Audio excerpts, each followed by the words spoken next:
मित्रांनो, पूर्वी फक्त सुनेचा छळ व्हायचा. सासू-सासरे, दीर, नणंद यांच्याकडून सुनेचा छळ व्हायचा. परंतु आज काळ बदलला आहे आणि काही ठिकाणी सुनेकडून सासूचा छळ होतो, सासूकडून सुनेचा छळ होतो.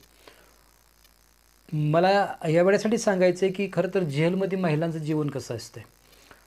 खरं तर 498 किंवा 302 या कलमामध्येच महिला जेलमध्ये जातात. नाहीतर पोलीस कोठडीत त्यांना जामीन मंजूर होतो 2 दिवसात, 4 दिवसात.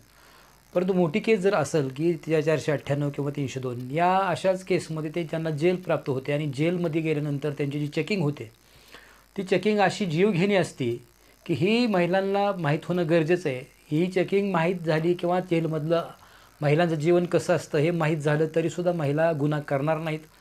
आता काही ज्या सराईत गुन्हेगार महिला असतात, पाकीटमार चोरी करणाऱ्या ज्या महिला असतात, त्यांना त्याचं काही वाटत नाही, कारण ते नेहमीच तिथं असतात. परंतु खरे तर घरंदाज ज्या महिला आहेत, त्या महिलांकडून जर असे काही घरामध्ये सुनेचा छळ झाला किंवा सुनेकडून सासूचा छळ झाला आणि त्या छळातून जर सुनेने आत्महत्या केली किंवा तिचा खून झाला, घरात छळ करून मारलं गेलं, तर अशा ठिकाणी 302 आणि 498 कलमाखाली त्यांना अटक होते आणि त्यांना कोर्ट जेलमध्ये पाठवतं. जेलमध्ये गेल्यानंतर त्यांची जी चेकिंग होते ती अगदी योनी मार्गाची चेकिंग केली जाते, गुद्दद्वाराची चेकिंग केली जाते आणि ती चेकिंग जीवघेणी असते, की तुम्ही तिथं कुठं मोबाईल लपवला आहे का, काही वस्तू लपवली आहे का. अशा ह्या धोरणानं त्यांची तिथं चेकिंग होते आणि पुन्हा आतमध्ये गेल्यानंतर जे सराईत पहिल्या गुन्हेगार ज्या महिला आहेत, त्या महिला शिव्याशिवाय बोलत नाहीत आणि ज्या महिलांचं घरी चांगलं आहे त्यांना मनी ऑर्डर येते, तिथं तरी बसून राहतात. पण ज्या महिलांचं घरी काहीच नाही, त्यांना मोठं काम करावं लागतं आणि काम शिव्या खाऊन काम करावं लागतं.